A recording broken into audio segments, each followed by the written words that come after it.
안녕하세요. 저는 유미라고 합니다. 제 진짜 이름은 밝힐 수 없어요. 하지만 이 이야기를 하려면 이름이 필요하겠죠. 그래서 저는 유미라는 가명을 쓰기로 했습니다. 저는 부모 없이 자란 사람이었습니다. 태어나자마자 버려졌고 어디에서 태어났는지조차 알지 못한 채 고아원에서 자랐습니다. 고아원 생활이 마냥 힘들기만 했던 것은 아닙니다. 같은 처지의 친구들도 있었고 가끔은 따뜻한 보육사 선생님도 계셨습니다. 하지만 어린 나이에 깨달아야 했던 건 이곳에서의 생활은 결코 영원하지 않다는 것이었습니다.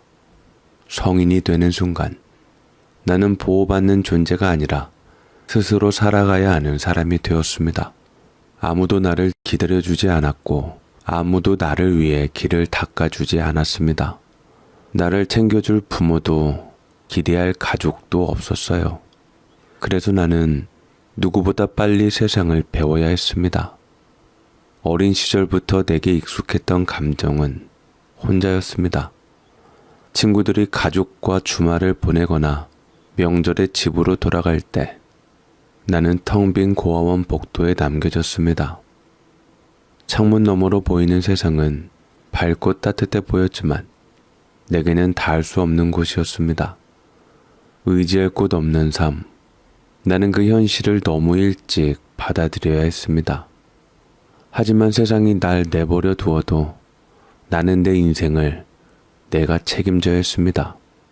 그렇게 나는 버티고 또 버티며 혼자의 삶을 살아가기 시작했습니다. 사회에 나와서도 외로운 삶은 크게 달라지지 않았습니다. 고아원에서 나온 순간부터 세상은 나에게 너무도 낯설고 차가웠습니다. 누구도 나를 반겨주지 않았고 내가 어디에 있든 관심조차 두지 않는 듯 했습니다. 나는 작은 원룸 하나를 겨우 얻어 생활했습니다. 좁고 허름한 공간이었지만 그래도 내 이름으로 계약한 첫 번째 집이었기에 소중하게 여겼습니다. 하지만 벽지는 군데군데 뜯겨 있었고 낡은 형광등은 깜빡거리며 금방이라도 꺼질 듯 위태로웠습니다. 창문을 열면 바로 옆 건물 벽이 보였고 그 틈으로 겨우 하늘이 조금 보일 뿐이었습니다. 그래도 바깥 세상에 떠밀려 나와 이곳을 얻었다는 것만으로도 나는 만족하려 했습니다. 아침부터 밤까지 일했습니다. 힘들다거나 지친다고 말할 것도 없었으니까요. 편의점 아르바이트, 카페 서빙, 물류센터 단기 일용직까지 가리지 않았습니다. 살아남으려면 돈이 필요했고 돈을 벌려면 몸을 움직여야 했습니다. 미래에 대한 거창한 꿈도 없었습니다. 누군가는 하고 싶은 일을 찾으라고 말했지만 나에게는 그럴 여유가 없었습니다. 꿈을 꾸려면 적어도 지금보다 조금은 안정된 삶이 필요했으니까요. 나는 그저 하루를 어떻게든 버텨내고 지금보다 더 나빠지지만 않기를 바랄 뿐이었습니다. 지금 가진 것마저 잃지 않는 것, 그것이 내가 설정한 삶의 목표였습니다. 그러다가 저는 운 좋게 계약직 중견기업을 들어가게 되었고 어느 날 내 생애 처음이자 마지막이라고 생각할 수 있는 남자를 만났습니다. 이름은 홍윤석. 윤석은 회사에서 모두가 좋아하는 사람이었습니다. 능력도 출중했고 유머 감각도 뛰어났습니다. 어려운 상황에서도 가볍게 분위기를 풀어버리는 재주가 있었고 말 한마디에도 사람을 편안하게 만드는 힘이 있었습니다. 유미씨, 힘들면 쉬엄쉬엄 해요. 몸이 약해 보이는데 무리해서 하면 힘들어요. 네, 걱정해 주셔서 감사합니다. 어려운 거 있으면 저한테 도움 청하고요. 언제든지 도움 줄게요. 네. 그 사람은 유일하게 저한테 관심을 가져주는 사람이었고 그 사람 말 한마디에 다른 사람들도 영향을 끼치니 저는 마냥 고맙기만 했습니다. 회식 자리에서도 그 사람은 언제나 중심에 있었습니다.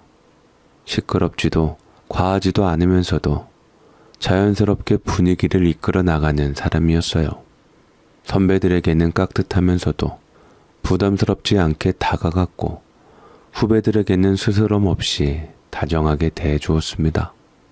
덕분에 모두가 윤석과 이야기하고 싶어 했고 윤석이 곁에 있는 것만으로도 즐거운 분위기가 만들어졌습니다. 나와는 너무나도 다른 사람이었습니다. 나는 언제나 조용한 사람이었고 남들과 쉽게 어울리지 못했습니다.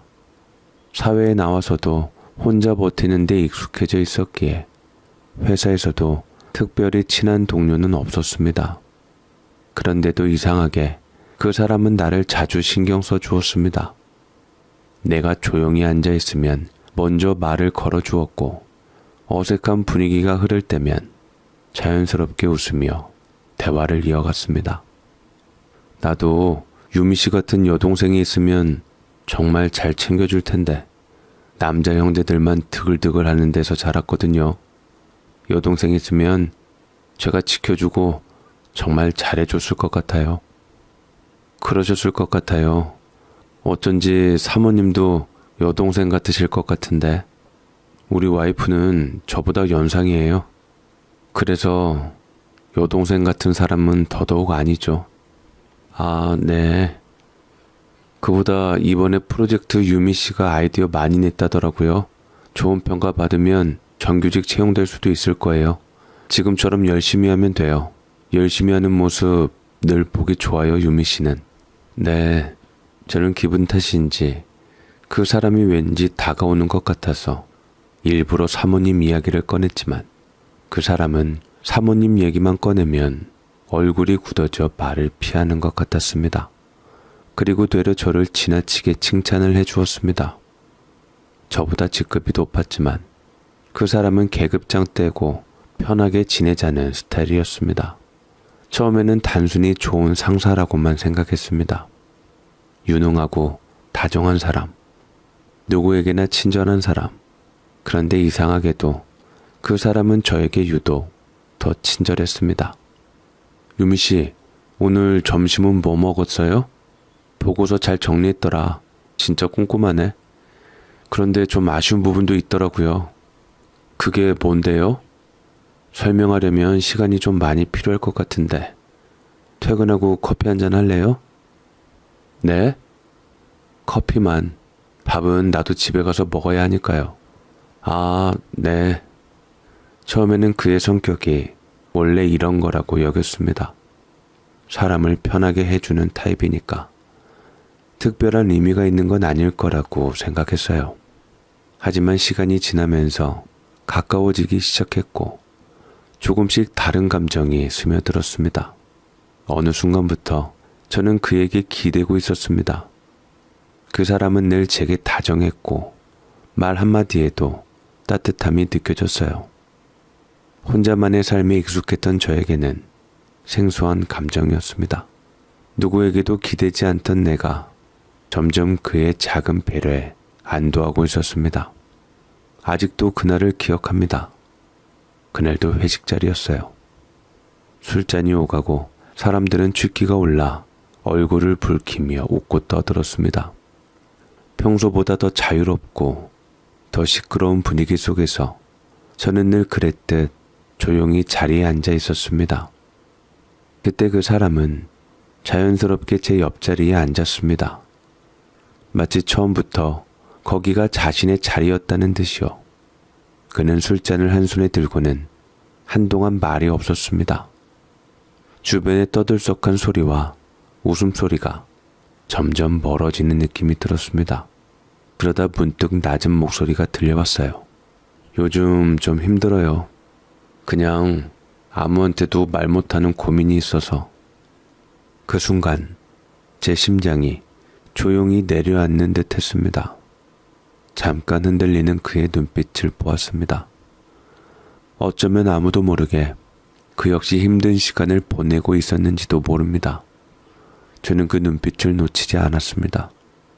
그리고 이상하게도 가슴이 철렁했습니다. 저한테 이야기해도 돼요. 무심코 내뱉은 말이었어요. 하지만 그 순간 내 목소리는 조금 떨려 있었습니다. 술 기운 때문이었을까요? 아니면 저도 모르게 그의 눈빛에 빨려 들어갔던 걸까요? 윤석은 가만히 나를 바라보더니 살짝 미소를 지었습니다. 평소처럼 장난스러운 미소가 아니라 어딘가 힘없이 번지는 미소였어요. 그리고는 고개를 끄덕였습니다. 그리고 우리는 사람들 모르게 사라져버렸고 그날 이후로 우리는 더 자주 연락을 주고받기 시작했습니다. 출근길에 가볍게 안부를 묻는 문자, 바쁜 업무 중에 슬쩍 보내는 짧은 메시지, 그리고 퇴근 후 자연스럽게 이어지는 대화들. 퇴근길 집으로 향하는 길에서 우리는 자연스럽게 통화를 하곤 했습니다. 길가의 가로등 불빛이 하나둘 켜질 무렵 핸드폰을 꺼내들면 그에게서 먼저 메시지가 와 있곤 했어요. 퇴근했어요? 네. 그랬구나. 오늘 하루 어땠어요? 그렇게 전화가 이어졌습니다. 처음에는 단순한 회사 이야기였어요. 업무에서 있었던 소소한 일들, 힘들었던 순간들, 때로는 가벼운 농담까지. 그는 편안한 대화 상대였고 나도 자연스럽게 그 사람에게 내 생각을 털어놓기 시작했습니다. 그러다 어느 날 그는 조심스럽게 자신의 이야기를 꺼냈습니다. 사실 눈치챘는지 모르겠지만 아내랑 관계가 많이 소원해졌어요. 그 남자의 목소리는 평소처럼 밝지 않았습니다. 그는 잠시 말을 멈추더니 한숨을 내쉬며 덧붙였어요. 곧 이혼할 거예요. 지금은 별거 중이거든요. 아이도 없어서 빨리 마무리될 것 같긴 한데 이게 남녀 사이가 아니라 집안끼리도 얽혀 있으니 서로 마음이 돌아섰어도 갈라서기 쉽진 않네요. 그 말을 듣는 순간 나는 잠시 아무 말도 하지 못했습니다. 평소 회사에서 늘 밝고 유쾌하던 그가 이렇게 무거운 속내를 꺼낼 줄은 몰랐어요. 아, 그렇군요. 나는 조심스럽게 대답했습니다. 무슨 말을 해야 할지 몰랐어요. 위로를 해야 할까? 아니면 그냥 들어주기만 하면 될까? 그 사람은 씁쓸하게 웃으며 말했습니다. 부부 사이가 원래부터 좋았던 건 아니었어요. 아이도 없고 고부간의 관계도 안 좋았어요. 아내랑 대화가 안 통하다 보니 서로 지치기만 했죠. 그냥 이혼은 시간 문제예요. 그 사람은 마치 오래전부터 정해진 운명을 이야기하듯 별다른 감정 없이 말했습니다. 하지만 나는 그 말 사이에서 묘한 쓸쓸함을 느낄 수 있었습니다. 서로 너무 바쁘다 보니 감정이 메말라 버렸고 아내와 대화가 잘 되지 않아요. 같은 집에 살아도 남처럼 지낼 때가 많아요. 나는 그가 하는 말이 사실인지 알 수 없었습니다. 막말로 직접 본 것도 아니고 그의 아내를 알지도 못했으니까요. 하지만 이상하게도 나는 그를 믿고 싶었습니다. 아니, 어쩌면 믿고 싶었다기보다는 그의 말이라면 하늘처럼 받아들였습니다. 나는 늘 혼자였고 아무에게도 마음을 열지 않았습니다. 그런데 그가 내 삶에 들어왔고 따뜻한 말 한마디와 사소한 관심으로 나를 감싸주었어요. 그의 말이 거짓일지도 모른다는 생각조차 하지 않았습니다. 어쩌면 그 사람의 이야기는 나를 안심시켰는지도 모르겠습니다. 내가 그를 좋아해도 괜찮다고, 그의 삶에는 이미 균열이 가 있었고 그저 자연스럽게 흘러가는 과정일 뿐이라고 나는 그렇게 스스로를 설득하며 점점 더 깊이 빠져들고 있었습니다. 그렇지만 아무리 그가 이혼을 앞두고 있다고 해도, 별거 중이라고 해도 법적으로는 여전히 유부남이었습니다. 정신 차려야지 싶었는데도 나는 이미 그 사람을 사랑하고 있었기에 내 마음을 마음대로 처리하기엔 늦어 있었습니다. 유미 씨, 요즘 나한테 가장 편하게 이야기할 수 있는 사람이 누구인지 알아요? 저요? 맞아요. 이상하게 유미 씨랑 이야기하면 마음이 편해요. 오늘 나랑 같이 있을래요? 그의 작은 한숨에, 지친 말투에, 가끔씩 흐트러지는 감정에 내가 그 사람에게 위로를 받았듯 나 역시 그 사람한테 위로를 주고 싶었습니다. 그 사람은 외로운 사람이었습니다. 문득문득 아무도 모르게 스치는 그의 표정에서 외로움이 느껴졌죠. 정작 혼자일 때는 텅 빈 사람처럼 보였고 나는 그 모습이 자꾸 마음에 남았습니다. 그리고 그 외로움을 달래주고 싶다는 생각을 했습니다. 그의 하루가 끝난 후에도 누군가 그를 기다리고 있으면 좋겠다고, 적어도 집에 가는 길이 덜 쓸쓸했으면 좋겠다고, 그가 힘들 때 기댈 수 있는 사람이 나였으면 좋겠다고, 퇴근 후 함께 저녁을 먹고 가끔은 긴 대화를 나누며 밤늦게까지 시간을 보내곤 했습니다. 서로에게 조금씩 익숙해지고 서로의 습관을 알게 되고 그가 무엇을 좋아하고 싫어하는지도 자연스럽게 알게 되었습니다. 그 사람은 내 집에 자유롭게 드나들기 시작하면서 우리는 부부나 다름없는 생활을 했습니다. 밖에서 만나지 말고 그냥 네 집에서 커피 마실까?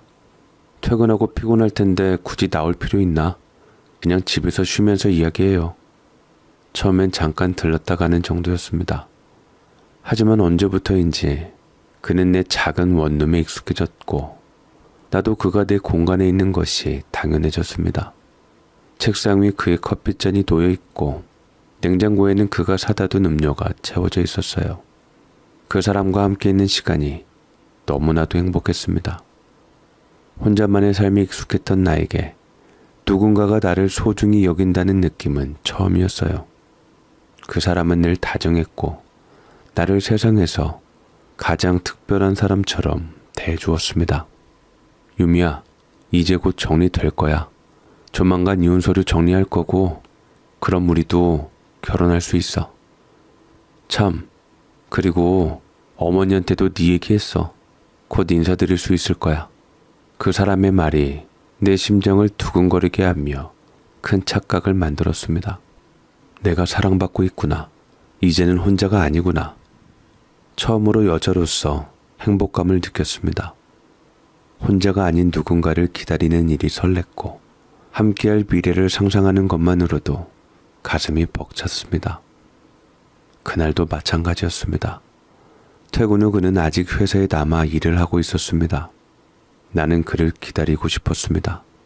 하지만 사람들로 가득한 시끌벅적한 카페가 아닌 조용한 곳에서 기다리고 싶었어요.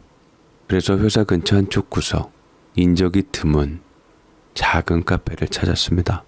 창가 자리에서 커피를 앞에 두고 멍하니 창밖을 바라봤습니다. 저녁 하늘이 어둑해지고 가로등이 하나 둘 켜질 무렵 나는 손에 쥐고 있던 휴대폰이 울리는 소리에 정신을 차렸어요. 낯선 번호였습니다. 잠시 망설였지만 혹시 회사에서 걸려온 전화일 수도 있겠다는 생각에 조용히 통화 버튼을 눌렀습니다. 처음엔 스팸 전화인 줄 알았습니다. 낯선 번호, 익숙하지 않은 조합의 숫자들, 이런 번호는 대개 광고나 보험 권유 전화일 때가 많았으니까요. 그런데 이상하게도 번호를 본 순간 가슴이 철렁 내려앉았습니다. 마치 받아서는 안 될 전화인 것 같은 기분이 들었습니다. 그럼에도 불구하고 조심스럽게 전화를 받았습니다. 여보세요? 잠시 정적이 흘렀습니다. 그리고 아주 차분한 하지만 감정을 억누른 듯한 목소리가 들려왔습니다. 오유미 씨죠? 내 이름을 부르는 그 목소리에 손끝이 서늘해졌습니다. 나는 아무 말도 하지 못한 채 가만히 있었습니다. 그러자 상대편 여자가 다시 말을 이었습니다. 전 홍윤석의 아내인 김지인이라고 합니다. 숨이 멎을 것 같았습니다. 심장이 너무 빠르게 뛰어서 내 숨소리조차 들리지 않을 정도였어요. 그 순간 주변의 모든 소리가 멀어지는 것 같았습니다. 카페 안에서 들려오던 잔잔한 음악도, 사람들의 작은 대화 소리도, 창밖을 지나가는 차들의 소음도 오직 그녀의 목소리만이 귓가에 선명하게 남아 있었습니다. 내가 이 전화를 왜 했을 것 같아요? 그 여자는 단도직입적으로 물었습니다. 나는 순간 아무 말도 할 수 없었습니다. 손에 쥔 휴대폰이 미세하게 흔들리는 것 같았어요. 입술을 깨물고 간신히 떨리는 목소리로 대답했습니다. 다 끝난 거 아닌가요? 지금 별거 중이라고 들었어요. 곧 이혼한다고 해서 만나게 되었습니다. 잠시 정적이 흘렀습니다. 그러다 본처가 다시 물었습니다. 누가요? 그이가 그런 말을 했어요? 우리가 별거하고 있다고? 여자의 목소리는 낮았지만 분명 분노를 삼키고 있었습니다. 나는 머리가 복잡해졌습니다. 지금까지 그에게 들은 이야기들이 머릿속에서 빠르게 스쳐 지나갔어요. 그가 말했던 이혼 준비, 소원해진 부부관계, 조만간 어머니를 소개해주겠다는 약속. 나는 희미하게 입술을 달싹이며 말을 이었습니다. 네, 조만간 시어머니 되실 분도 뵙기로 했습니다. 그 순간 전화기 너머에서 짧은 침묵이 흘렀고 그녀는 천천히 한숨을 내쉬었습니다. 길고 무거운 한숨이었어요. 나는 가슴이 조여오는 듯한 기분이 들었습니다. 그녀의 반응이 예상과 너무 달랐어요. 화를 내거나 흥분한 목소리로 따지는 것도 아니었어요. 그저 깊고 지친 한숨. 그 한숨이 그 어떤 말보다도 강하게 나를 짓누르기 시작했습니다. 재벌은 난 못 준다더니만 아직도 그 수법을 쓰네요. 여자의 목소리는 낮았지만 분명했습니다. 감정을 억누른 것도 아니고 그저 단호하고 덤덤했습니다. 저희 별거 안 하고 있어요. 한 입을 덮고 살고 있고 그 사람 제 앞에서 이혼이란 말 꺼낸 적도 없습니다. 저는 그 여자의 말에 심장이 내려앉았고 여자는 외면하고 싶었던 진실의 말로 저를 상처 입혔습니다. 이제 그만하세요. 당신이 내 남편을 만나는 거 다 알고 있고 증거도 있지만 아직 주변엔 알리지 않았어요. 내가 기회를 줄게요. 지금이라도 멈추면 저도 더 이상 문제 삼지 않을 거예요. 그 여자는 끝까지 울지 않았습니다. 목소리조차 떨리지 않았어요. 마치 이런 일이 처음이 아니라는 듯 익숙한 듯한 말투였습니다. 나는 입을 때려 했지만 아무 말도 나오지 않았습니다. 우리 가정 이제 그만 망가뜨려 주세요. 당신도 인생 망치지 말고 홍윤석한테서 벗어나고요. 그 말이 끝나자마자 전화는 뚝 끊겼습니다. 나는 휴대폰을 손에 쥔 채 얼어붙었습니다. 카페 안은 여전히 조용했고 창밖으로는 사람들이 아무 일 없다는 듯 오가고 있었습니다. 세상은 평온한데 내 안에서는 무언가 무너지고 있었습니다. 그가 했던 말들, 나를 바라보던 다정한 눈빛, 미래를 약속하듯 했던 그 모든 순간들이 순식간에 조각나 흩어졌습니다. 나는 믿고 싶었습니다. 그의 말이 사실이라고, 그가 나를 진심으로 사랑했다고. 하지만 방금 전 그 여자의 목소리는 너무나도 확실했습니다. 손에 쥔 휴대폰이 축축해져 있었습니다.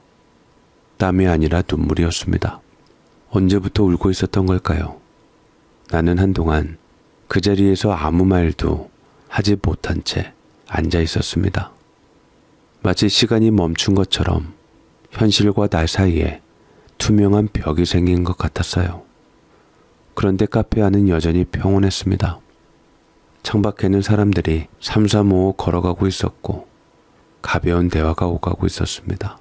어디선가 들려오는 웃음소리, 바리스타가 부드럽게 우유를 스팀하는 소리, 컵이 부딪히는 소리까지 세상은 아무렇지도 않게 흘러가고 있었어요. 하지만 내 안에서는 태풍이 휘몰아치고 있었습니다. 그 사람이 했던 말들이 귓가를 어지럽혔습니다. 우리 이제 곧 결혼할 수 있어.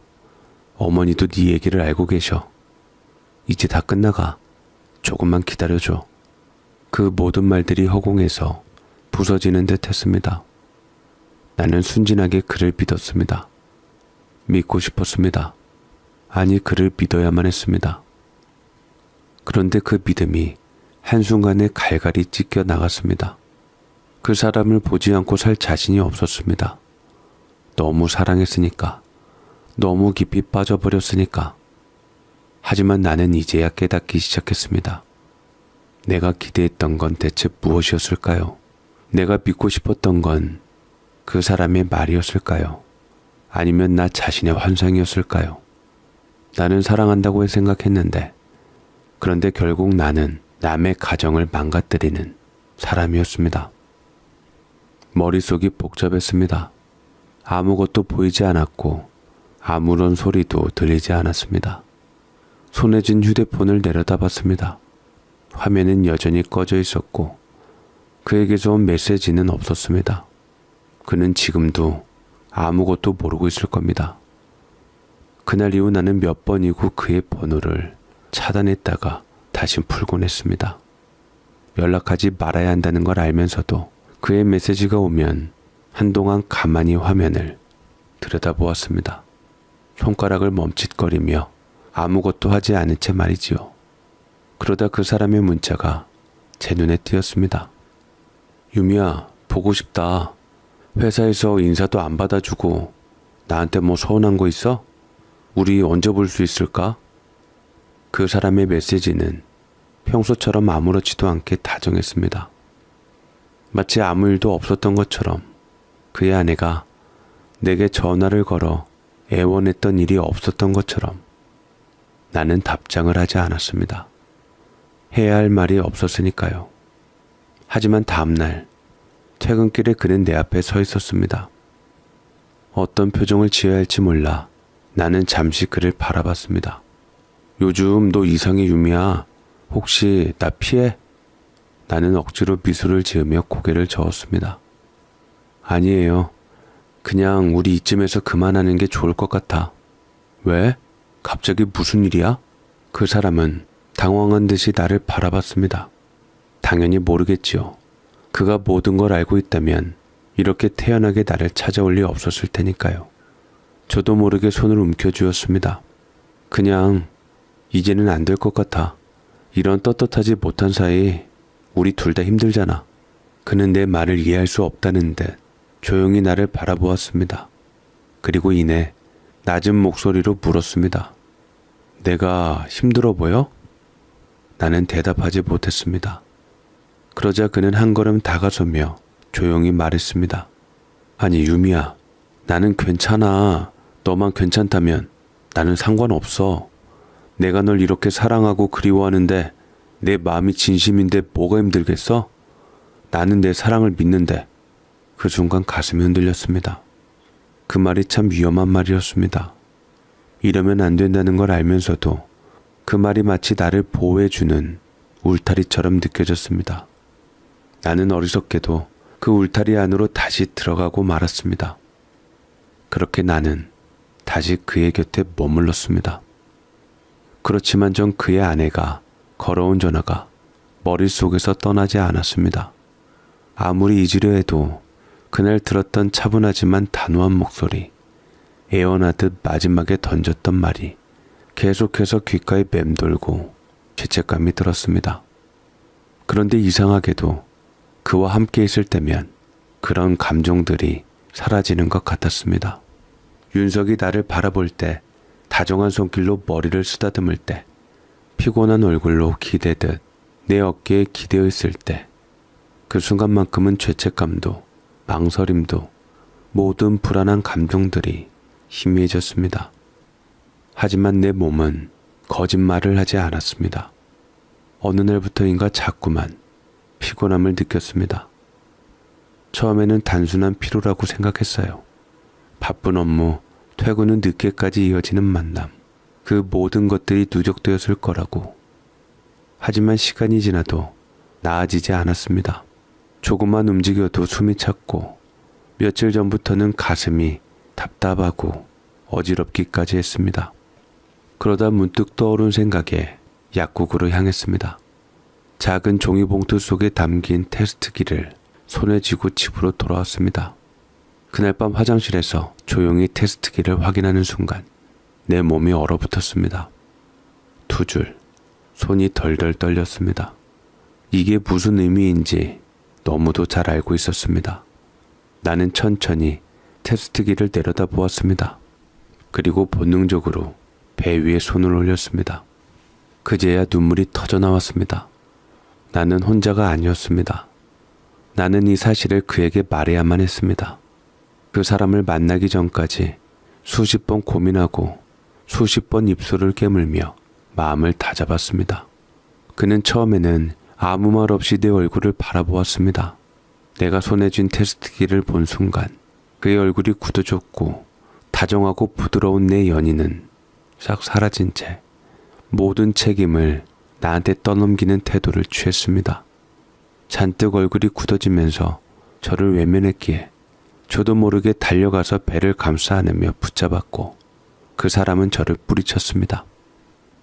아이는 네가 알아서 해. 네가 알아서 조심했어야지. 나한테 왜 이런...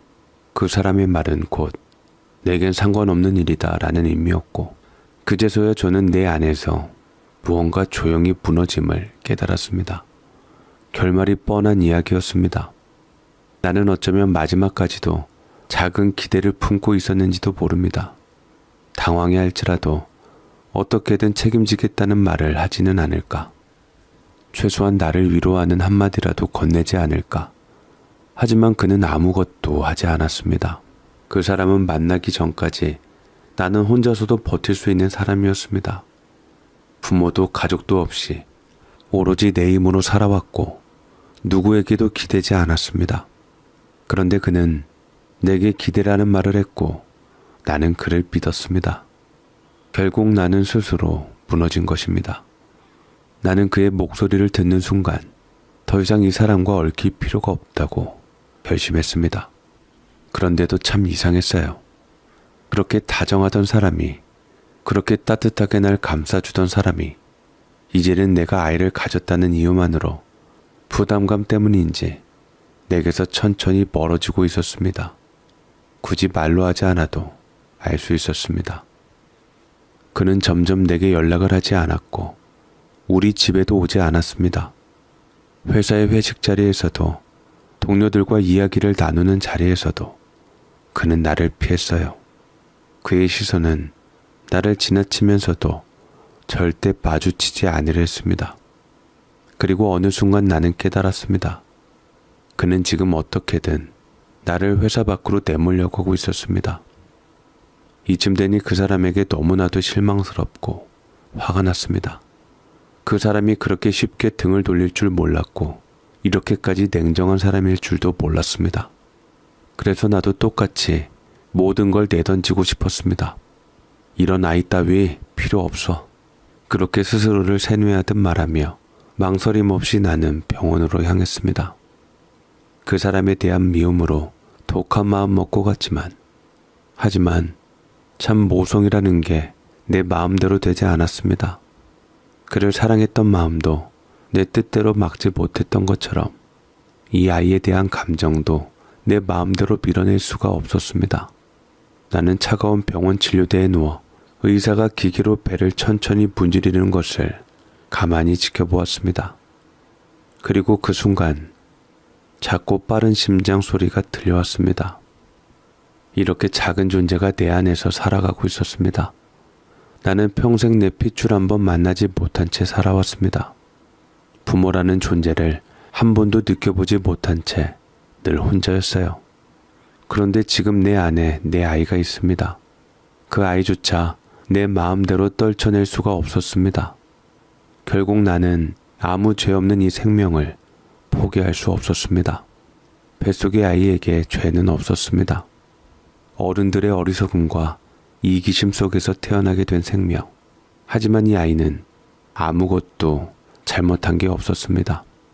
나는 속지 않은 마음으로 아이를 홀로 키우기로 했습니다. 비록 혼자였지만 아이가 내 품에서 자라면서 나는 더 이상 외롭지 않았습니다. 아이가 처음으로 내 손을 꼭 쥐었을 때 작고 따뜻한 손끝에서 전해지는 온기가 내 마음을 채웠습니다. 아이가 내 얼굴을 보며 방긋 웃을 때마다 나는 세상에 나 혼자 남겨진 것 같지 않았습니다.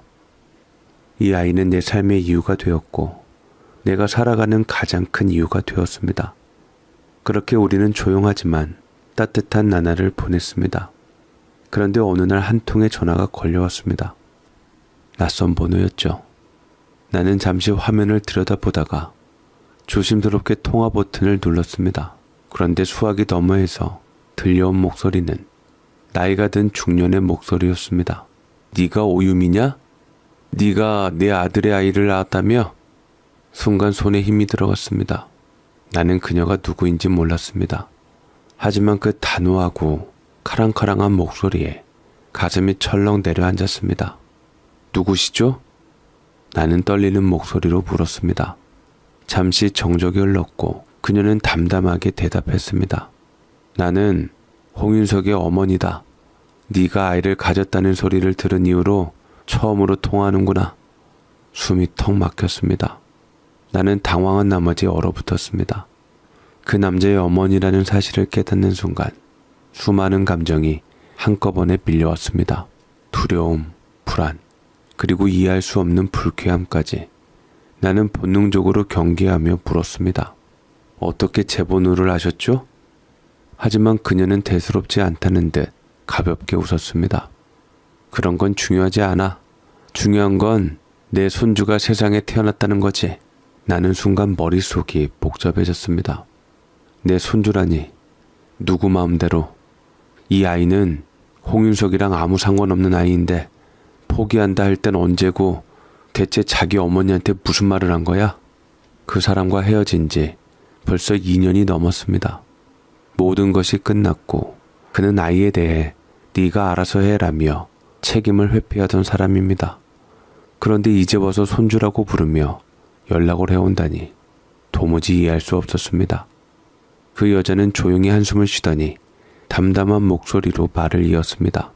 들었을지 모르겠지만 우리 며느리는 아이를 못 낳는 몸이다. 병원에서도 확실하게 말했어. 앞으로도 불가능하다고. 나는 순간 심장이 덜컥 내려앉았습니다. 하지만 곧 마음을 다잡으며 차분히 대답했습니다. 그래서요? 하시고 싶은 말씀이 뭐예요? 여자는 순간 흠칫하더니 곧 단호한 목소리로 쏘아붙였습니다. 하시고 싶은 말씀이 뭐냐고? 말 뽐새하고는. 고아라더니 예의란 걸 전혀 배우지 못했구나. 나는 순간 어이가 없었습니다. 그녀가 갑자기 나타나 연락을 해온 것도 황당한데 오히려 나를 혼내는 태도에 분노가 치밀었습니다. 하지만 굳이 감정을 드러내지 않고 덤덤하게 있었습니다. 이제 와서 누가 어떻게 되든 나와는 아무런 상관이 없었으니까요. 그녀는 잠시 침묵하더니 곧 단도직입적으로 말했습니다. 네가 내 말만 잘 들으면 내 며느리로 삼아주마. 손주도 낳았으니. 나는 깜짝 놀라며 듣고서도 귀를 의심했습니다. 제 손이 부들부들 떨리며 마음속에 있던 무언가가 일어나는 느낌이었습니다. 뭐라고요? 그 여자는 아주 태연한 목소리로 말을 이어갔습니다. 지금 며느리는 쓸모를 다했으니 내가 내쫓을 생각이다. 아이를 못 낳았으니 칠거지약에 해당되거든. 있을 자격이 없지. 너는 감사해야 돼. 보잘것없는 네가 아이 덕분에 내 며느리가 될 기회를 얻었으니 말이야. 시키는 대로 며느리 노릇만 잘하면 돼. 여자의 말은 너무나 단호했습니다. 마치 모든 것이 이미 결정된 것처럼 말이죠. 나는 황당해서 피식 웃음이 나왔습니다.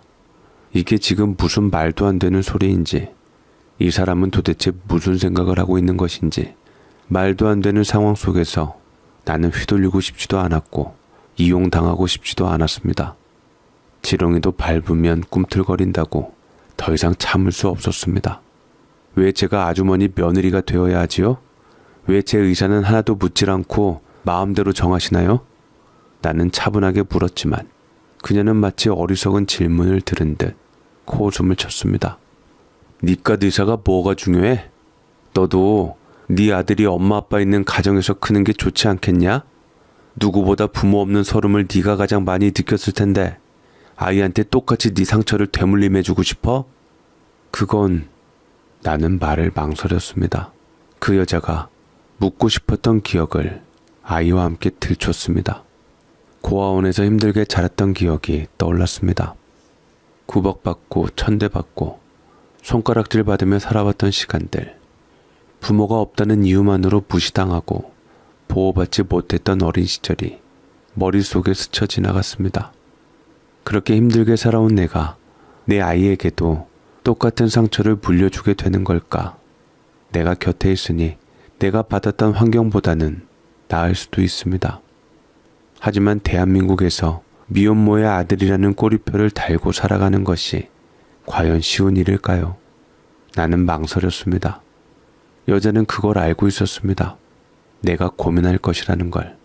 그리고 내 아이를 생각하면 흔들릴 것이라는 걸. 하지만 분명한 사실이 있었습니다. 이 노인이 원하는 건 가족이 아니었습니다. 그 사람이 원하는 것은 집안의 대를 이을 아이를 낳아준 여자, 그뿐이었습니다. 아이의 행복을 위해서라면 어쩌면 내가 그 노인의 말처럼 감지덕지해야 하는 것이 맞았을지도 모릅니다. 하지만 그렇다고 해서 원래 있던 부인을 내쫓고 마치 나는 그 자리를 차지하면 된다는 식의 논리는 도저히 받아들일 수 없었습니다. 나는 그래도 한 줄기 도덕성에 기대어 이제라도 바로잡고 더 이상 휩쓸리지 않도록 하기 위해 단호하게 거절했습니다. 죄송하지만 저도 제 아이도 그 사람과 아무 관계도 없습니다. 앞으로도 그럴 거고요. 그래? 네가 그렇게 나오면야 난 더 좋지. 그럼 적절한 돈을 줄 테니 그 아이를 우리한테 넘기거라. 뭐라고요? 적절한 돈이라뇨? 제 아이는 물건이 아닙니다. 그 여자의 말에 숨도 막혔고 기도 막혔습니다. 돈이면 다 되는 건 줄 아는 사람들, 더 이상 그 사람들 농간에 넘어가기에는 나는 이제 세상의 때를 많이 탔기에 속지 않았습니다. 네가 며느리 자리에 들어올 생각이 없다면 돈을 쥐어줄 테니 아이를 애아빠한테 보내. 네가 어려운 형편에서 아이를 키운다 한들 제대로 키울 수 있겠냐? 제 아이예요. 그 사람은 포기했고 제가 낳은 제 아이입니다. 아무도 제 아이를 뺏지 못해요. 과연 그럴까? 친자 확인을 하면 내 아들이 친부임이 드러날 것이고 그럼 친권이 생기니 바로 양육권 소송할 것이다. 그럼 네가 좋든 싫든 법으로 아이를 데려올 수도 있어. 그만한 능력은 있는 집이다 우리가. 저는 주먹을 꽉 쥐었고 이를 갈았습니다. 그 어미의 그 아들이라더니 참으로 치가 떨릴 지경이었죠. 그 여자는 제가 화난 것을 알았고 다시 한번 저를 회유하기 시작했습니다. 그럼 네가 우리 집에 들어오든지 둘 중 하나를 정해라. 둘 다 결정하지 못한 상황에서 내 손주를 둘 수는 없다. 여자의 말은 마치 이미 내 선택권 따위는 없는 것처럼 들렸습니다. 나는 아무 말도 할 수 없었습니다. 단순히 돈을 받고 끝낼 수 있는 문제가 아니었습니다. 나는 아이를 빼앗길지도 모른다는 두려움을 처음으로 느꼈습니다. 지금까지 나는 아이를 혼자 키워왔고 단 한순간도 이 아이를 포기하겠다는 생각을 한 적이 없었습니다. 그런데 그들은 이 아이를 자신들의 소유물로 여기는 듯 했습니다. 나는 그 순간 무언가를 결심해야만 했습니다. 애아빠가 필요하지 않냐? 우리 집에 들어오면 부족한 것 없이 살 수 있어. 넌 그냥 내 아들을 대신해서 아이만 잘 키우면 돼. 지금 며느리 내쫓을 구실은 넘쳐난다. 여자의 목소리는 자신만만하고 단호했습니다. 마치 모든 것이 이미 결정된 일인 것처럼 들렸습니다. 예전에 윤석의 아내이자 여자의 며느리인 사람과 통화했을 때 들었던 무미건조한 목소리가 떠올랐습니다. 본처는 지쳐 있었습니다. 상처받은 사람의 목소리였습니다. 그때는 본처가 내게 말했던 한마디 한마디가 나를 철저하게 무너뜨렸지만 이제는 오히려 본처의 말이 다시 떠오르며 내 마음을 울리고 있었습니다. 나는 부모 없이 자랐습니다. 예의도 배우지 못했고 스스로 살아남기 위해 이리저리 부딪히며 살아왔습니다. 하지만 뭐가 옳고 그른지는 알고 있었습니다. 나는 더 이상 잘못된 길을 가고 싶지 않았습니다. 그리고 무엇보다 아이에게 부끄럽고 떳떳하지 못한 부모가 되고 싶지 않았습니다. 그 남자의 어머니는 너무나 쉽게 사람을 버리고 대체하려 했습니다. 그런데 내가 그들의 말을 따른다면 나 역시 같은 사람이 되는 것 아닐까요? 나는 한 번도 본처에게 상처를 주고 싶었던 적이 없었습니다. 단 한순간도 내가 그 사람의 아내를 밀어내고 그 자리를 차지하고 싶다고 생각한 적이 없었습니다. 나는 그녀가 어떤 사람인지 잘 몰랐습니다. 하지만 한 번의 통화에서 느껴졌던 그녀의 태도는 생각보다 괜찮은 사람이었습니다. 본처는 화를 내지도 나를 원망하지도 않았습니다. 그저 지친 목소리로 이제 그만 망가뜨려 주세요라고 했을 뿐이었습니다. 나는 그 순간 이 사실을 그녀에게 알려야겠다고 결심했습니다. 그 남자의 어머니에게는 일단 고민해 보겠다고만 말하고 전화를 끊었습니다. 그리고 서랍 깊숙이 넣어두었던 옛 휴대폰을 꺼내 그날 통화했던 번호를 찾아냈습니다. 나는 망설이지 않았습니다. 이 모든 사실을 본처에게 직접 이야기해 주기로 결정했고 문자로 내 신분을 밝히고 할 말이 있다 보내었고 본처는 일주일이나 지난 뒤 답이 오며 우리는 만나기로 약속을 했습니다. 본처를 실제로 만나는 것은 처음이었습니다. 급한 대로 아이를 어린이집에 맡겨놓고 왔는데 여자를 마주한 순간 나는 깜짝 놀랐습니다. 제가 사랑했던 윤석과 오누이처럼 닮아 있었습니다. 부부는 서로 닮으면 잘 산다고들 하던데 왜 이들은 끝내 함께할 수 없었을까? 그저 성격이 맞지 않았던 걸까?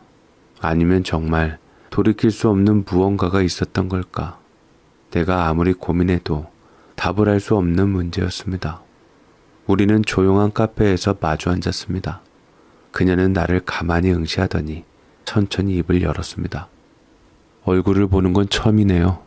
유미 씨, 실은 당신 이전 이후에도 여러 여자들을 많이 상대했는데 당신처럼 나를 만나자고 한 사람은 없었어요. 참 당돌하다고 해야 하나? 여자의 목소리는 차분했지만 말 한마디 한마디에는 날이 서 있었습니다. 하긴 겁도 없이 유부남이 아이까지 낳을 정도면 보통은 아니겠네요. 내가 아이를 못 낳는다는 것을 알고 그 틈새를 노린 거겠죠?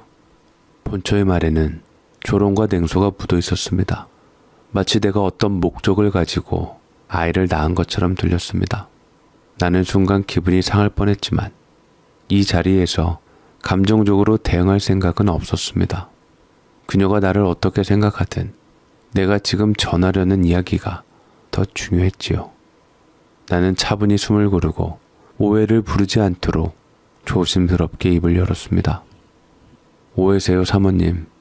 제가 사모님 남편의 아이를 가진 건 100번, 1000번 잘못한 일이기는 합니다. 제 아이는 아무 죄가 없었기에 차마 포기할 수가 없었어요. 그래서 유부남의 아이를 덜컥 낳았어요. 차라리 그 애는 커서 태어나지 않는 게 좋았다고 생각할지도 모를 텐데 저는 제 아이를 그렇게 키우지 않을 겁니다. 그저 제가 고아로 자랐기에 핏줄이 그리웠던 것도 사실이에요. 저는 아이에게 아버지라는 존재에 대해 영원히 함구하고 저 혼자만의 아이로 키울 생각이었습니다. 사모님 가정을 망가뜨리려는 의도는 없었어요. 내 말이 끝나기도 전에 본처는 냉소 섞인 웃음을 터뜨리며 말도 안 되는 소리 하지 마세요라고 나를 우아하게 윽박질렀습니다. 본처의 눈빛이 차갑게 빛났고 저는 기에 눌려 주춤거렸지요. 문자로 참 많은 얘기를 구구절절 썼더라고요. 시어머니가 당신한테 며느리 자리를 주겠다고 했다고요? 날 내쫓고 내가 그 집에서 10년 넘게 살면서 어떻게 살았는지 알아요? 나는 아무 말도 하지 못한 채 그녀의 말을 듣고 있었습니다. 치매 걸린 시아버지를 8년 동안 수발했고 아이 못 낳는다고 맨날 구박당하며 시집살이를 해왔어요. 우리 친정돈 가져다가 여기저기 투자해서 돈 벌어놓고 이제 와서 친정이 어려워졌다고 나 몰라라 하면서 날 내쫓겠다고? 그런 금수 같은 인간들 따위 나중에 곱게 죽으면 안 되는데. 본처의 눈빛은 분노로 가득 차 있었지만 그 안에는 깊은 상처와 좌절이 서려 있었습니다. 제가 아무 말 없이 듣고 있자 그 여자는 나를 빤히 쳐다보더니만 생각 정리를 한 후 입을 열었습니다. 나도 좋아서 그 곁에 있는 거 아니에요. 나도 이혼 생각하고 있지만 이렇게는 쉽게 못 나가요. 내가 여태 시집와서 그 집에서 헌신한 것들, 희생한 것들 다 돌려받고 홍윤석 버릴 거예요. 절대로 나 이렇게 당하고 끝낼 생각 없어요. 본초는 그동안 쌓아온 울분을 터트리듯 말을 쏟아냈고 억울함과 분노 그리고 오랜 시간 참고 견뎌온 흔적이 가득 배어 있었습니다. 나는 조용히 그녀의 이야기를 들으면서 만약 내가 홍윤석의 부인으로 들어온다면 어떤 미래가 펼쳐질까 하는 생각이 들었습니다. 그리고 그 미래는 상상만으로도 섬뜩했습니다. 같은 집에서 같은 시어머니 밑에서 같은 구박을 받으며 살아가게 되겠지.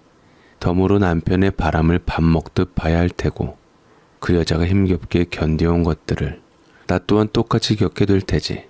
더 무서운 건 내 자식이 그 모습을 지켜보면서 자란다는 것이었습니다. 본초가 오늘 내 앞에서 분노를 터뜨리며 나는 이렇게 끝내지 않을 거야 라고 외치듯이 어쩌면 몇 년 후 나도 또 다른 여자 앞에서 똑같이 울분을 토하고 있을지도 모른다는 생각이 들었습니다. 나는 조용히 숨을 고른 뒤 애시당초 본초를 만난 목적을 잊지 않고 단호하게 입을 열었습니다. 저는 당신을 돕고 싶어요. 제가 사모님께 지은 죄를 생각해서라도 사모님이 최대한 보상받고 이혼을 하면 좋을 것 같아요. 본초는 고개를 미묘하게 갸웃거리며 나를 묘하게 바라보았습니다. 그 시선에는 단순한 놀라움이 아니라 어딘가 깊은 증오가 스며 있었습니다. 나는 그녀가 왜 그런 눈빛을 보내는지 알 수 없었습니다. 하지만 그녀는 이내 생각에 잠긴 듯 조용히 나를 응시하더니 천천히 고개를 끄덕였습니다. 본초의 눈빛은 결코 부드럽지 않았지만 그 안에는 이제야 무언가 결심이 선 듯 기운이 감돌고 있었습니다. 좋아. 나는 그 사람을 망하게 만들고 이혼할 거야. 그리고 너는 네 아이를 위해서 그 사람과 재혼해서 우리 집 며느리로 들어가면 되겠네. 너도 한번 그 남자랑 살아봐야지. 그래야 내 심정을 그대로 느껴보겠지. 본초는 비꼬듯 웃으며 내 반응을 기다렸고 나는 고개를 저었습니다. 아니요. 저는 그 사람하고 살지 않을 거예요. 사모님이 이혼하는 데만 도울 거고 저는 말씀드린 대로 그 사람과 엮일 생각이 없습니다. 본초는 눈을 가늘게 뜨며 나를 바라보았습니다. 아쉽네. 당신도 당해봐야 내 속이 시원할 텐데. 당해주지 못해서 미안합니다. 대신 저는 아이를 키우며 평생 사모님께 속죄하면서 살겠습니다. 저는 조용히 무릎을 꿇었고 잘못된 일을 했다는 걸 알고 있었습니다. 내 아이는 소중한 존재였지만 그 시작이 누군가에게는 깊은 상처가 되었다는 것도 분명한 사실이었습니다. 잠시 동안 무거운 침묵이 흘렀습니다. 머리 굴러가는 소리가 열심히도 들리더라고요.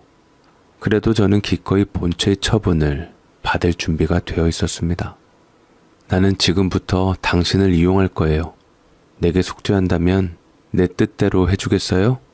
여자의 눈빛은 단순한 원망을 넘어 철저하게 이용하겠다는 결심이 서 있는 듯 했습니다. 나는 짧게 눈을 감았다가 떴습니다. 네, 그렇게 할게요. 시키는 건 뭐든지 하겠습니다. 좋아요. 그럼 이걸 봐봐요. 본초는 가방을 뒤적거리며 서류 봉투를 하나 꺼내었고 저는 그 서류 봉투 속의 사진들을 바라보면서 이제까지 홍윤석이 바람핀 증거 자료가 모두 갖춰져 있다는 것을 알게 되었습니다. 본초는 이미 오래전부터 그의 행적을 추적하고 있었던 것 같았습니다. 이걸 언제 어떻게 터뜨려야 할지 고민은 했어요. 하지만 내 친정 부모님이 지금 많이 어려운 상황이에요. 만약 내가 직접 이혼을 터뜨리면 친정까지 들썩이게 되고 부모님께 신경 쓰이게 하겠지. 괜히 마음에 대못을 받고 싶지는 않아요. 그럼 제가 그 일을 도와주면 되나요? 생각보다 돌머리는 아니네요. 맞아요. 그래서 당신이 내 대신 좀 터뜨려주면 좋겠어요. 대신 나는 얽히게 하면 안 되고 그 어떤 책임도 그쪽이 져야 하는 거 알죠? 알겠습니다. 대신 만약 제가 잘못된다면 제 아이는 모른 척하지 말아주세요. 책임이란 도의적 법적 책임을 말하는 것이었습니다. 사실 저만 있으면 어렵지 않은 일이었습니다. 다만 아이가 걸릴 뿐이었죠. 나는 이미 홍윤석과 남남이었고 그는 내 아이의 아버지이긴 했지만 그 사실이 내 삶과는 아무런 상관이 없었습니다. 그는 내 아이와 거리가 멀었고 앞으로도 가까워질 일은 없었습니다. 내게 남아있는 감정이란 이제 증오도 미련도 아닌 그저 아무것도 아닌 것이 되어버렸습니다. 본초는 내 마음을 읽은 듯 기꺼이 알겠다고 했고 저는 웃으며 본초에게 손을 내밀었습니다. 본초도 제 손을 잡아주며 우리는 악수를 했고 동지 사이가 되었던 것이었죠. 저는 본초에게 받아든 증거 자료를 가지고 며칠 뒤 2살이 된 내 아이를 품에 안고 그가 아직도 다니고 있는 그 회사로 2년 만에 다시 찾아갔습니다. 회사 건물 앞에 서서 한참을 바라보았습니다. 그런데 그 안에서 태연하게 살아가고 있을 그 남자가 떠올랐습니다. 나만 이렇게 힘겹게 살아온 것 같았습니다. 하지만 이제는 그를 똑같이 무너뜨릴 차례였습니다. 나는 건물 안으로 들어섰습니다. 나는 회사 식당이 있는 지하 1층으로 내려갔습니다. 점심시간이라 그런지 직원들이 북적였습니다. 내가 일하던 부서 사람들뿐만 아니라 다른 부서 직원들까지 한 곳에 모여 있었습니다. 바로 이 순간을 기다렸죠. 사람들 사이에서 누군가 나를 힐끗 바라보았습니다. 서로 눈치를 보며 속삭였습니다. 저 사람 예전에 우리 회사 다니던 사람 아니야? 그러네. 근데 품에 안은 애는 뭐야? 왜 둘이 회식 자리에서 맨날 사라져서 말들 많았잖아. 사람들이 수군거리는 소리가 귓가에 들려왔고 저는 일부러 천천히 걸었습니다. 그리고 마침내 내 아이의 아버지 홍윤석을 찾았지요. 그 사람은 동료들과 점심을 먹고 있었고 어느 예쁘장한 순진무구하게 생긴 여직원을 열심히도 챙겨주며 의식했고 동료들과는 여유롭게 웃고 농담을 주고받으며 평범한 하루를 보내고 있었습니다. 그런데 제가 가까이 다가가자 그 사람의 얼굴이 굳어졌지요. 윤석은 한순간에 알아차린 것이었고 제가 무슨 일이라도 저지를까봐 아이를 보며 벌떡 일어났습니다만 저는 피하지 않았습니다. 나는 오랜만에 윤석을 똑바로 바라보며 다른 사람 들으라는 듯 큰 소리로 말했습니다. 오랜만이네요, 홍윤석 씨. 그 사람은 숟가락을 내려놓았습니다. 식당 안의 대화 소리가 점점 사그라들었고 모두가 집중하며 사람들이 우리를 바라보고 있었습니다. 익숙한 동료들도 이상한 낌새를 느꼈는지 하나둘씩 말을 멈추고 이쪽을 쳐다보았으며 그리고 나는 품에 안고 있던 아이를 천천히 내려다 보았죠. 아이의 작은 손이 내 옷을 꼭 잡고 있었습니다. 아가, 미안해. 엄마가 자책감이 이제부터 너를 본의 아니게 이용할 거란다. 기억하지 말고 다 꿈인 줄 알려무나. 나는 깊게 숨을 들이쉬고 모든 사람 앞에서 확성기를 들고 폭로했습니다. 여러분, 저는 2년 전 회사에서 계약직으로 근무했던 오유미이고 제가 안고 있는 이 아이는 홍윤석 씨의 아들입니다. 그때 식당 안에 모든 소리가 멈췄습니다. 단숨에 사람들 의식을 한 윤석의 얼굴이 창백해졌고 서둘러 나를 끌어내려 했지만 나는 그의 반응을 무시한 채 그대로 말을 이었습니다. 당신이 만들고도 책임지지 않았던 아이예요. 당신이 그랬지요? 저더러 알아서 하라고요. 나는 모른다고요. 유부남이면서 곧 이혼한다고 부인과 정이 없다고 나를 꼬드겨 놓고서 애생긴이 나몰라라는 인간 쓰레기가 바로 이 홍윤석이라는 인간입니다. 경찰 부르기 전에 지금 당장 나가. 명예훼손으로 고소당하고 싶어? 나랑 상관도 없는 애 데리고 여기서 뭐 하는 거야? 이 애가 내 애란 증거 있어? 나는 비웃듯 고개를 저었습니다. 유전자 검사해보면 금방 나올 거 아니겠어요? 내 아이라는 확신이 없으면 당신은 당신 어머니한테 내 존재와 아이의 존재에 대해서 왜 말을 했어요? 당신 어머니께서 애 낳았으니 사모님 내쫓고 나 며느리 자리로 받아주신다던데 참 고마워서 눈물 날 뻔했잖아요. 얘기 못 들었어요? 사람들은 웅성웅성거리기 시작했고 윤석은 제 입을 억지로 막으며 끌고 가려 했는데 그때 저는 윤석의 손을 이빨로 깨물어서 윤석을 떼어내었고 나는 가방에서 본초가 건넨 증거 자료를 꺼내었습니다. 호텔 영수증, 카드 내역, 바람 상대와 주고받은 메시지, 통화 녹음 내용, 그리고 무엇보다 신자 확인 결과지까지 포함해서 말이죠. 나는 그것을 모든 회사 직원들 앞에서 펼쳐 보였고 사람들이 웅성이기 시작했습니다. 뭐야? 이거 진짜야? 유부남 아니었어? 이거 회사에서 알면 끝 아니야? 홍윤석은 얼굴이 시뻘개져서 이판사판 달려들어 증거자료를 가로채려 했지만 이미 사진들은 흩뿌려져 버렸고 나는 한 발짝 물러나면서 큰 소리로 말했습니다. 이 증거들 이미 당신 이메일로 지인들이나 거래처 사람들한테도 다 뿌려졌을 거야. 그러니 소문나는 게 무서우면 인생 똑바로 살아야지. 어리고 순진하고 힘없는 애들 맘대로 한 대가야. 난 절대로 당신 용서 못해. 내 아이도 마찬가지이고. 나는 본부인과 약속대로 모르는 척 모든 자료를 터뜨렸고 그날 이후 홍윤석의 몰락은 가속화되었습니다. 그의 불륜과 사생활이 회사에 빠르게 퍼졌고 직속 상관까지 알게 되면서 윤리 위반으로 징계 논의가 시작되었으며 바로 해고 절차에 돌입하게 되었습니다. 더군다나 이 바닥이 워낙 좁은 바닥인지라 어디에 재취업을 할 수도 없었고 심지어 같은 업종으로 사업을 할 수도 없었습니다. 윤석을 아는 모든 사람들은 윤석을 피했고 직장에서나 회사에서나 그 흔하게 다니던 동네에서조차 완전히 고립되었습니다. 소문이라는 게 참 무서운 존재인 것이지요. 일자리, 체면, 인간관계, 그는 모든 것을 잃었고 저는 그 사람의 명예훼손을 비롯한 모든 죄를 올가매어 소송으로 걸리게 되었지만 하나도 겁나지 않았습니다. 본처는 다행스럽게도 저를 모른 척하지 않고 기꺼이 도와주었고 담담하게 상황을 받아들이며 이렇게는 살 수 없다며 이혼 소송을 진행했습니다. 이미 모든 증거가 드러난 상태였고 홍윤석은 본처에게 위자료를 주고 이혼을 받아들일 수밖에 없었지요.